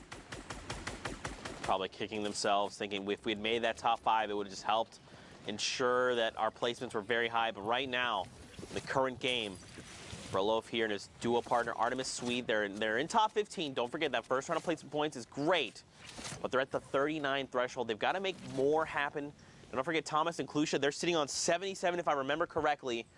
The question would be, who else is in this lobby? What other big names can we scout out? It's not just big names, but anybody who's up at the top of the leaderboards right now, because as far as I'm concerned, Thomas and Kluja are the subjects of this game as far as we've seen so far. Obviously, everybody else getting the action. Berlof here, we've already seen them pick up 1. They picked up another knock. Are they going to be able to find the elimination here? And they're holding them in zone. They're going to actually probably get this. Definitely the knock is going to be confirmed.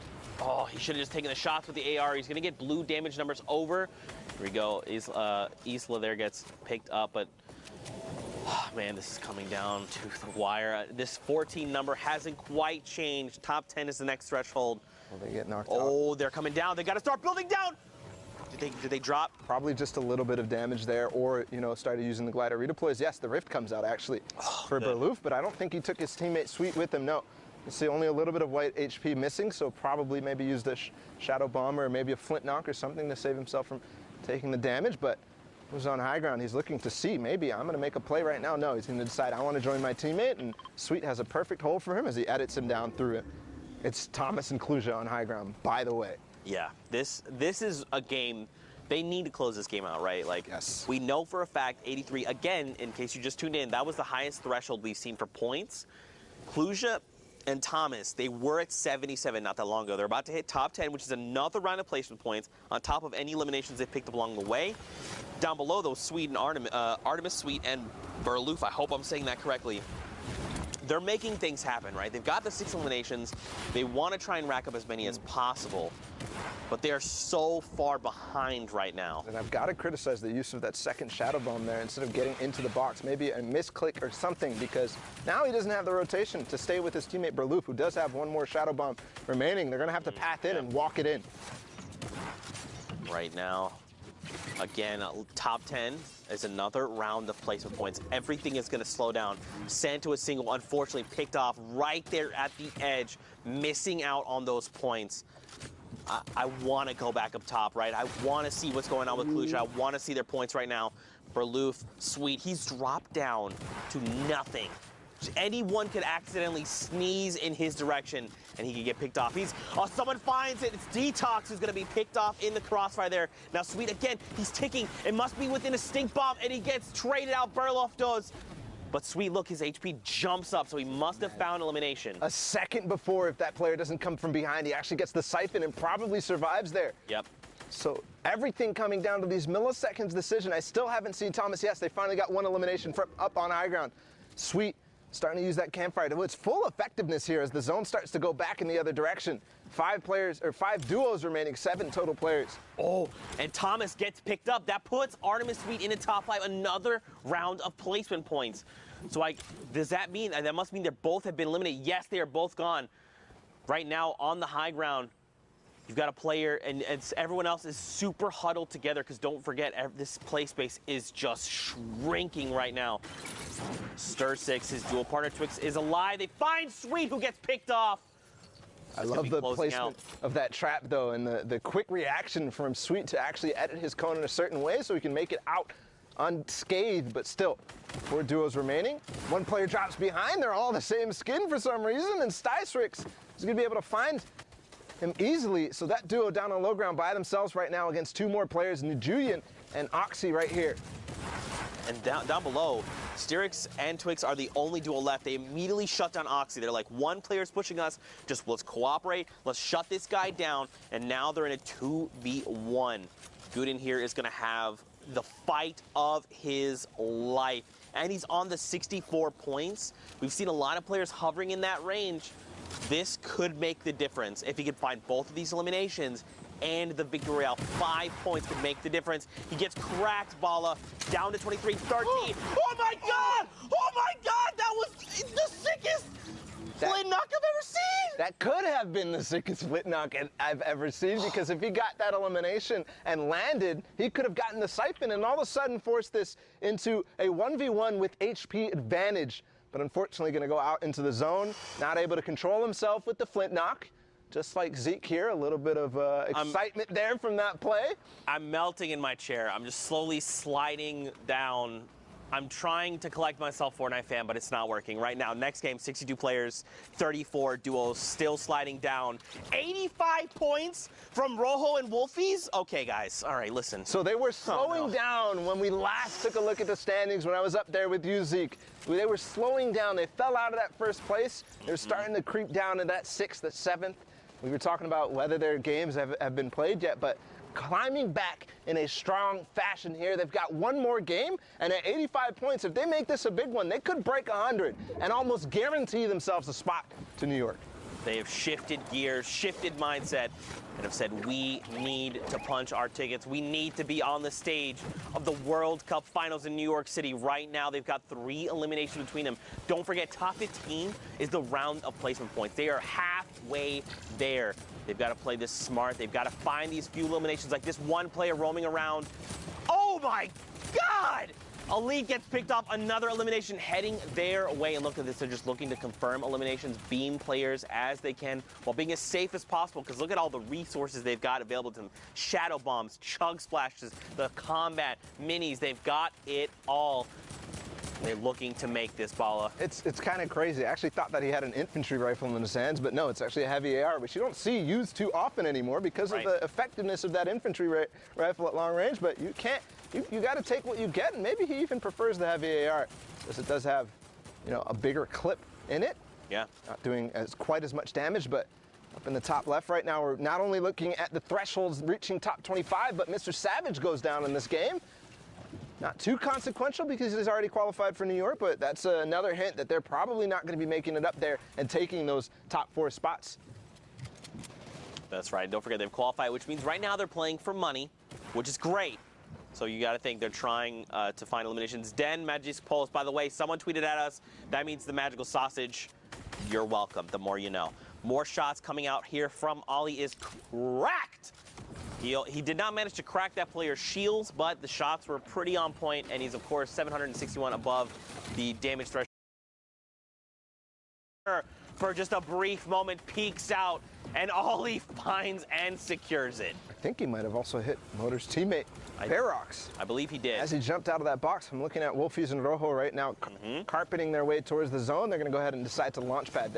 They use that, you know, tarp for a second just to get ahead of everybody else, make sure they're not going to, you know, hit their heads and waste the launch pad effectively. But here, Benji using those chug splashes to immediately get back up to max health, starting his turtle forward. And the fish out of water here. I mean, the duel of these, you know, we kind of, it's funny that you said we may not see them in top 10, but look at the point thresholds. I know. They said, look, Bala, we're savage. We're Benji Fishy, bro. Don't put us out. By the way, four rounds in the AR, only 4. And Zeke finds actually 2 players who didn't edit their box close. He's going to take out Black. And his teammate as well, Stoico, going down, and that's probably the end of their run in the World Cup. Benji literally just said, Zeke, I don't care about these 4 AR rounds. Watch me pick up the double, and now I'm sitting on 300. Check me again, bro! I'm a fish out of water! I can breathe in fresh air! That was, in case you didn't see that, that was a thing at the summer block party, which made me laugh, by the way. Go back and watch those little interstitials. They're fantastic. That's what I was referencing. But 86 points over on Wolfsies and Rojo. Yeah, and he's actually in trouble here as the Shadow Bomb. This player actually doesn't realize, though, he's going to take a nice shot onto Mawaka, sorry. As Wolfie's making his way forward, Rojo is split, but we've seen this situation before. Again, reaching towards that 90 points right now. One more elimination is going to do it, but Rojo goes down, and it's all up to Wolfie's right now. All right, here we go. So Rojo gets picked up. But now, look, they've just hit that 90-point threshold. So let's think about this, right?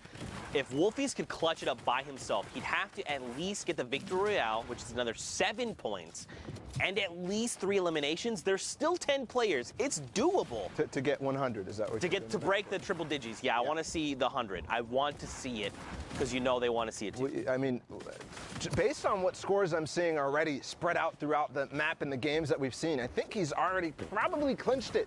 But you know, he's thinking, I have to perform the best I have ever done here. I have to win this game if I want to make it, because I don't have high ground. I don't have a teammate. I've got to do everything. I've got to take all this responsibility on my shoulder, all the pressure from all 10 weeks, and do it right now, Zeke. That's right. And you got to think they're probably saying, like, just imagine this was you on the stage of the World Cup Finals, right? Imagine you're in that moment. Take everything, all the practice, the long hours you put and dedicated to this game and focus it and hone it in right now. Wolfies, he's got 3 eliminations. Again, 94 points. If he could find 3 more eliminations, it's not enough. Confetti trades him out and shuts him down in that moment. And now it's coming down to this. It's a 2v1. Confetti and Toos. It's kind of crazy because we started World Cup in week 1 in semifinals. Toos playing in solos, actually destroying the semifinals, and now here again, ending EU. Is he going to be able to pick up this win? It could propel them up to 71 points, but it's going to happen. Ollie goes down, almost makes a hero RPG play onto Confetti. My heart dropped for a second there, but that really could be, you know, a story from the start to the finish, Zeke. Yeah. This is, I think, the only fitting thing now to do. I'm stressing out of my mind, but for now, let's send it into Pookie. She's in the studio. She's going to break down what's going on. Thank you so much, Zeke. You know what? Go get yourself a sandwich. Go get a drink of water. Calm down. I was over there. You were stressing out for sure. I am joined here with Sundown. Those games are absolutely incredible. EU always putting on a show, never disappointing. Speaking of that, don't want to bring up who's going to be disappointed or excited, but we got to look at the standings. The final standings, the last 4 coming out of Europe. It's been so absurdly competitive, and let's take a look. Woo! Punch some tickets going through. Wolfies and Rojo taking the top spot. Stompy Tashinkin, Benji Fishy, and Mr. Savage don't know how to share. They're still hanging out. Had already qualified, so that means it shifts down, and we got Skype, Invato, Vorin, and Tux, and then Klusha in Singularity's Thomas HD taking up the spots, 1 point separating the difference, going through there. Saw it going down. I mean, this is nuts. So many players who we've seen. Klusha getting the double qualification going through. Shinken and Stompy not knowing how to stay off of the top. Huge runs from Sky and Vato, as well as Vorin and Tux. And then Wolfies and Rojo just dominating at the start of the day, kind of falling off, and everyone was saying, oh, can they stay up there? A huge last-minute surge, $20,000, a trip to New York City, Pooks. That's massive. Congratulations to everyone who has qualified for World Cup Finals in New York in July. I cannot wait to meet all of you, but we have some visits to get down to, Sundown. Time to punch some tickets, right? Yeah, we got to punch those tickets. All right, let's get the top one right there. Congratulations, Wolfies and Rojo. We got Skyte and Vado coming out of the stream. Am I doing this one? Yeah, you can get that one as well. Split it up 2 and 2, and then get Vorin and Tux. Such a great job from Tux there. We saw a number of his plays. Vorin as well, clutching up in the end, and then rounding it out. Klusha, by the way, in Singularity. Thomas HD. Congratulations, all of you played so incredibly well. It was a great day to round it out. But again, hey, first of all, to even get to Sunday in Europe, it took 67 points in a victory royale.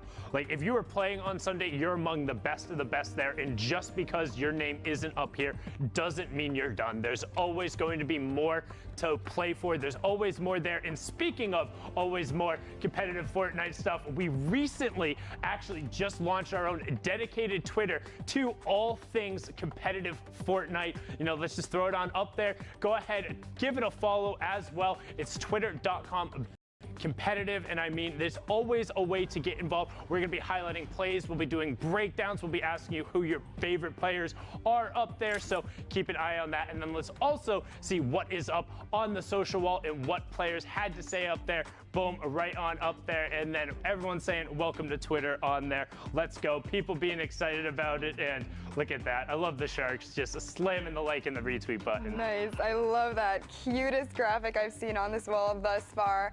Can we just talk about Evade Orange's tweet for a second? The only Twitter I need. Could not have said it better myself. Well, he needs his own.